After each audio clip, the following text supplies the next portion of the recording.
अब हम लोग बात करेंगे लेसन 3 बिहार बोर्ड की किताब से देख रहे हैं, ठीक है, लेकिन बिहार बोर्ड से थोड़ा एक्स्ट्रा बताया जा रहा है यहाँ पर। और लेसन 3 में हम लोग पढ़ रहे हैं राष्ट्रपति की शक्तियाँ, ठीक है। इसके पहले सबसे पहले आप लोग मेरे प्लेलिस्ट में जाइए और जो है 12 नंबर वीडियो में जो है राष्ट्रपति की शक्तियाँ जो है उसमें बताया गया है, उसमें 4 गो शक्ति बताया गया है और इस समय इसमें जो बचे हुए 4 शक्ति हैं उसके विषय में बताया जा रहा है, ठीक है। सबसे पहले बात करते हैं कि राष्ट्रपति के जो है सैन्य शक्तियां, सेना से संबंधित राष्ट्रपति की क्या क्या शक्तियां होती हैं, इस पर हम लोग बात करते हैं, ठीक है। सबसे पहले बात करते हैं कि जो राष्ट्रपति होता है वह तीनों सेनाओं का अध्यक्ष या सर्वोच्च कमांडर होता है ना। राष्ट्रपति क्या होता है, कितने सेनाओं का अध्यक्ष होता है? तीनों सेनाओं का। कौन कौन सा सेना? थल सेना, जल सेना और वायु सेना, ठीक है। तो राष्ट्रपति जो है तीनों सेनाओं का कमांडर होता है, तीनों सेनाओं का मालिक होता है। पहला है थल सेना, दूसरा जो है वो होता है जल सेना, ठीक है, जिसको नौसेना भी बोल सकते हैं, और तीसरा जो है ये होता है वायुसेना। थल सेना को इंग्लिश में बोलते हैं मिलिट्री, जल सेना को जो है नेवी बोलते हैं, और वायुसेना क्या बोलते हैं? एयरफोर्स बोलते हैं। क्या बोलते हैं? एयरफोर्स बोलते हैं, ठीक है। इस तरह से कह सकते हैं कि राष्ट्रपति जो है तीनों सेनाओं का सर्वोच्च कमांडर होता है। अगर किसी भी देश से बात होता है तो उसका प्रतिनिधित्व के रूप में जो है राष्ट्रपति के नाम से ही काम चलता है, ठीक है। इसके बाद देखते हैं किसी भी देश के साथ युद्ध या शांति की घोषणा करने का अधिकार किसके पास है? राष्ट्रपति के पास। यानी राष्ट्रपति के पास सैन्य संबंधित शक्तियां हैं। अब किसी भी देश के साथ अगर युद्ध हो रहा है या शांति की घोषणा करना है तो यह सभी घोषणा करने का जो अधिकार है वो राष्ट्रपति के पास है, ठीक है। इस प्रकार से हम लोगों ने भारत की राष्ट्रपति की सैन्य शक्तियों को देखा। अब बात करेंगे आपातकालीन शक्तियां। राष्ट्रपति के पास आपातकालीन शक्तियां भी है,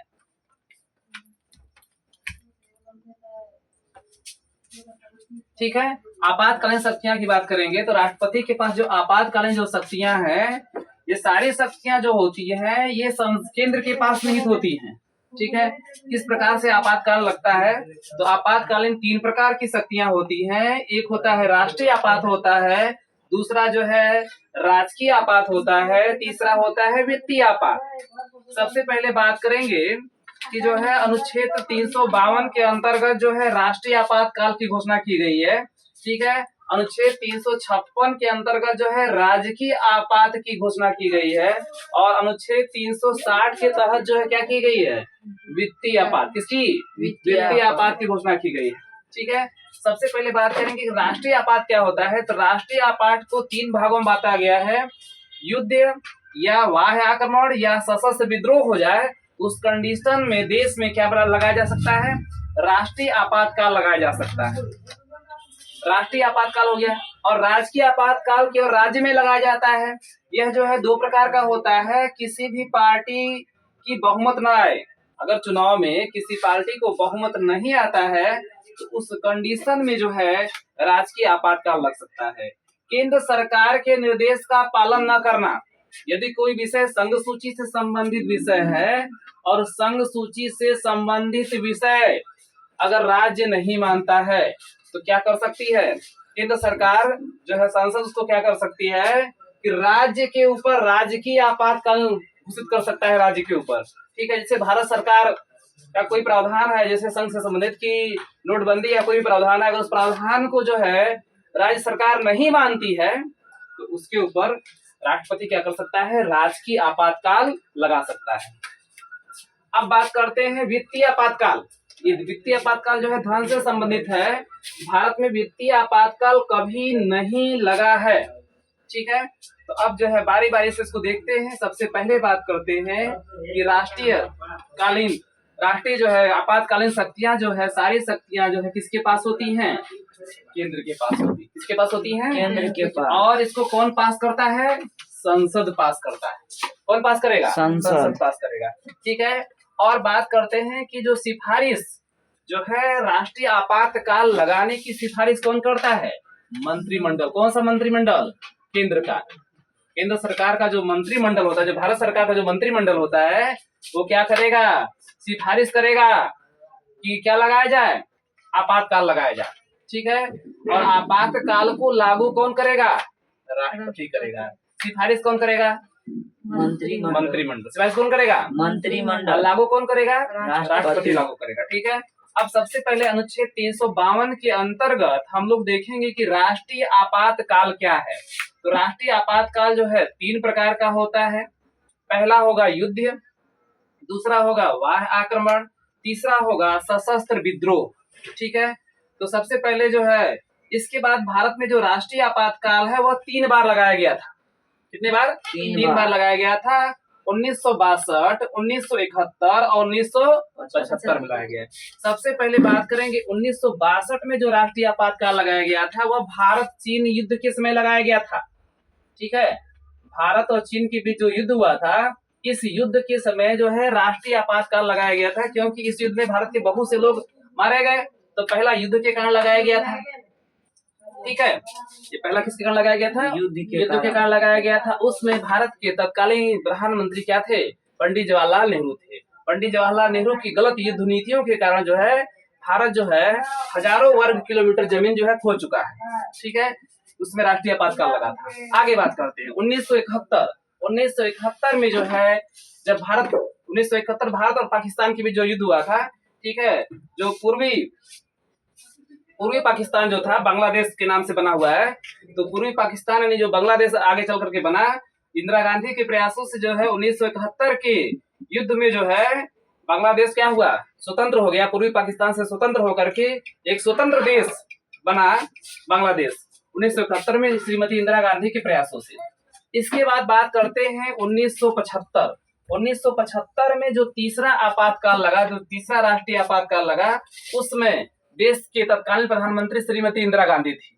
ठीक है। ये तो बाह्य आक्रमण हुआ था, है ना। और ये सशस्त्र विद्रोह हुआ था। देश में पूरा जो है विद्रोह शुरू हो गया था इंदिरा गांधी के शासनकाल में। ठीक है। बहुत से लोग मारे गए और इसमें जो है यह देश की स्थिति काफी खराब रही उस समय। आगे बात करते हैं आंतरिक अशांति। आंतरिक अशांति के कंडीशन में इसको संशोधन कर दिया गया है कि अगर आंतरिक अशांति रहेगा तो उस समय आपातकाल नहीं लगाया जाएगा। उसको आपातकाल नहीं माना जाता है। उसको युद्ध या बाह्य आक्रमण या सशस्त्र विद्रोह 3 कंडीशन में ही आपातकाल लगाया जाता है। प्रश्न बनता है कि आपातकाल कितने प्रकार का होता है? कितने प्रकार का? कौन कौन से बोलो? युद्ध, बाह्य आक्रमण, सशस्त्र विद्रोह। ठीक है। और आपातकाल कितनी बार लगाया गया? 3 बार। कब? 1962 में, 1971 में, 1975 लगाया गया है। ठीक है। अब बात करते हैं कि जो आपातकाल होता है, चूंकि संसद द्वारा डायरेक्ट नहीं लगाया, तो सबसे पहले कौन उसको लागू करेगा? राष्ट्रपति करेगा। कितने दिन के लिए रहता है? 30 दिन के लिए। और 30 दिन के बाद इसको संसद द्वारा क्या करना होता है? बहुमत से पारित करना होता है। कितने बहुमत से? 2/3। 2/3 सदस्य जो होंगे संसद के, 2/3 सदस्यों के द्वारा इसको क्या करना होता है? पास करना होता है। 30 दिन के बाद स्वतः खत्म हो जाएगा। 30 दिन के बाद इसको क्या करना होगा? संसद से बहुमत से पास करना होगा। ठीक है। अब ध्यान दो। अब इसके लिए जो है संविधान के विद्वानों ने इसके लिए क्या क्या बनाया है कि 6 महीने तक उसको, जैसे 30 दिन के लिए पास हो जाएगा, 30 दिन के बाद जो है 2/3 सदस्य क्या करेंगे? इसको पास करेंगे। तो एक बार में कितने माह के लिए रहेगा? 6 माह के लिए रहेगा। फिर कितने माह के लिए रहेगा? 6 माह के लिए रहेगा। हो सकता है युद्ध लंबा चले। युद्ध क्या चले? लंबा चले। मान लो भारत पाकिस्तान से युद्ध हो रहा है या भारत चीन से युद्ध शुरू हो गया। अब युद्ध का तो कोई टाइटरिया नहीं है। संविधान लिखने वालों को भी नहीं मालूम है कि युद्ध कब तक चलेगा। युद्ध जो है कब तक चलेगा उसका कोई भरोसा नहीं है। तो अगर प्रश्न बनेगा कि राष्ट्रीय आपातकाल अधिकतम कितने समय तक चल सकता है? अनंत काल तक, उसका कोई लिमिट नहीं है। ठीक है। ये पहला हो गया। अब आगे बात करते हैं अनुच्छेद 356 के अंतर्गत जो है राजकीय आपातकाल की बात करते हैं। अगर किसी भी राज्य में चुनाव हो रहा है, जैसे मान लो कि बिहार में चुनाव हो रहा है और बिहार की सरकार बनाने के लिए 243 में से 122 सीट चाहिए बहुमत के लिए। 50% से आधा से अधिक चाहिए। अगर 243 में 122 सीट से कम हो गया, 2 पार्टियां मिल गई, फिर भी सरकार नहीं बनी, उस कंडीशन में राज्य में क्या लग जाएगा? राष्ट्रपति शासन। किसी भी पार्टी का बहुमत न आए, गठबंधन के बाद भी अगर बहुमत न हो पाए, तो वहां पर राज्य में क्या लग जाएगा? राष्ट्रपति शासन लग जाएगा। दूसरा कंडीशन कब हो सकता है कि केंद्र सरकार के निर्देश का पालन न करना। जब कोई केंद्र सरकार संघ से संबंधित, संघ सूची से संबंधित कोई भी कानून है और संघ सूची से संबंधित कोई भी प्रावधान है, उस प्रावधान को जो है अगर केंद्र सरकार के प्रावधान को राज्य सरकार लागू नहीं करती है तो राज्य में जो है राष्ट्रीय आपातकाल लगाया जा सकता है। समझ में आया? कौन लगाएगा? राष्ट्रपति लगाएगा। प्रश्न बनता है कि राजकीय आपातकाल जो है कितने दिन तक रह सकता है? 60 दिनों तक। राष्ट्रपति जो आपातकाल लगाएगा वो 60 दिन तक ही मान्य होगा। होता क्या है कि 60 दिन तक मान्य रहेगा, इसके बाद जो है 60 दिन के बाद ये स्वतः खत्म हो सकता है। लेकिन इसके लिए फिर क्या करना होगा कि आधे से अधिक सदस्य किसके? संसद के। दिल्ली में जो संसद है उसके आधे से अधिक सदस्य के बहुमत द्वारा फिर से इसको क्या करना होगा? पारित करना होगा। इस प्रकार से बात करते हैं कि राजकीय आपात जो है अधिकतम 3 वर्ष, कितने वर्ष के लिए? 3 वर्ष के लिए लागू हो सकता है। ठीक है। केंद्र में राष्ट्रपति शासन नहीं लगाया जा सकता है। जो केंद्र सरकार है, इस केंद्र सरकार में कभी भी राष्ट्रपति शासन नहीं लगाया जा सकता। इस बात का ध्यान देंगे। उसमें वर्तमान में कार्यवाहक प्रधानमंत्री हो सकते हैं चुनाव के समय, ठीक है, लेकिन वहां पर केंद्र में राष्ट्रपति शासन नहीं लगा। राष्ट्रपति शासन कहाँ लगेगा? राज्य में लगेगा। कहाँ पर लगेगा? राज्य में। ध्यान देना है, ठीक है। इसके बाद वित्तीय आपातकाल की बात करेंगे तो वित्तीय आपातकाल जो लगाता है राष्ट्रपति, ये 60 दिन तक रहेगा। फिर जो है 2/3, इसमें भी वही चीज रहेगा, ठीक है। इन्हें आधा 1/2, इसमें आधा बहुमत से इसको क्या करना होगा? फिर से संसद क्या करेगी? पास करेगी, तब वित्तीय आपातकाल आगे लग सकता है। लेकिन प्रश्न जो है ये बहुत महत्वपूर्ण प्रश्न है कि आज तक भारत में कभी भी वित्तीय आपातकाल नहीं लगा। प्रश्न बनता है कि वित्तीय आपातकाल कितनी बार लगा है भारत में? एक भी बार नहीं लगा है। राष्ट्रीय आपातकाल कितनी बार लगा है? 3 बार लगा है। और राजकीय आपातकाल तो बहुत बार लगा है, इसे संख्या इसका नहीं लिखा गया है ना। कम से कम 8-10 बार तो यूपी में 8-10 बार से ज्यादा लग चुका होगा, बिहार में लग चुका होगा, तो इसका संख्या भी अधिकतम नहीं बताया गया है, इसका लगता रहता है, ठीक है। लेकिन राष्ट्रीय आपातकाल सिर्फ 3 बार, राजकीय आपातकाल कई बार लग चुका है, और वित्तीय आपातकाल जो है कभी भी नहीं लगा है, ठीक है। अब प्रश्न बनता है कि संसद ये जो 30 दिन का जो पास होता है राष्ट्रपति के द्वारा, ऐसा क्यों होता है? संसद द्वारा क्यों नहीं होता है? ठीक है। अब देखो, राष्ट्रपति के पास समझ लो कि एक संसद की ही पूरी पावर उसके पास दी गई है, ठीक है। संसद में पास करने में कोई चीज बिल क्या होगा? दिक्कत होगा।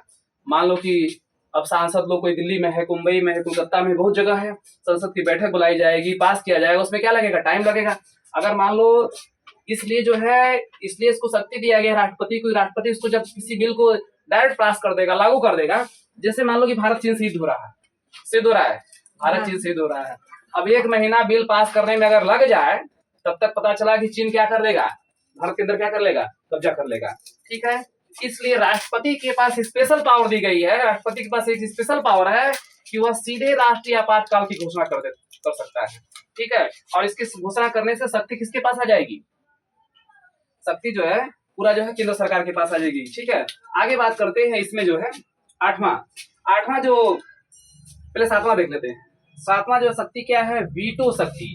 राष्ट्रपति के पास वीटो शक्ति है। अनुच्छेद 111 के अनुसार कोई बिल राष्ट्रपति के पास है तो हस्ताक्षर करके राष्ट्रपति लौटाता है या पुनर्विचार करता है, ठीक है, या जो है अपने पास पॉकेट में रख लेता है। यानी 3 कंडीशन हो सकती है। अगर कोई भी बिल राष्ट्रपति के पास जाएगा तो राष्ट्रपति उस पर क्या कर सकता है? साइन कर सकता है। या उसको बिल को अच्छा नहीं लगेगा तो राष्ट्रपति क्या करेगा? पुनः वापस लौटा देगा, या उसको अपने पॉकेट में रख सकता है, ठीक है। जैसे ज्ञानी जैल सिंह जो है जब प्रधानमंत्री थे, उसमें ज्ञानी जैल सिंह जब राष्ट्रपति थे तो उसमें देश के प्रधानमंत्री राजीव गांधी थे, उनसे कुछ विवाद हो गया था, ठीक है, जो कि पोस्ट ऑफिस से संबंधित बिल था। और उस बिल को पास होने के बाद भी ज्ञानी जैल सिंह अपने पॉकेट बिल का प्रयोग करते हुए उस बिल को अपने पॉकेट में रखे रह गए और साइन नहीं किए, जिससे कि वो बिल क्या हो गया? निष्क्रिय हो गया। कानून बनने के बाद भी जो है उसको लागू नहीं हो पाया, ठीक है। तो ऐसा हुआ था। उसमें ज्ञानी जैल सिंह ने जो है किसके खिलाफ किया था? राजीव गांधी के लिए। आगे और अंतिम देख लेते हैं। 8वां स्वविवेक की शक्ति। जब किसी भी दल को स्पष्ट बहुमत नहीं है तो राष्ट्रपति अपने स्वविवेक का प्रयोग करते हुए सबसे बड़े दल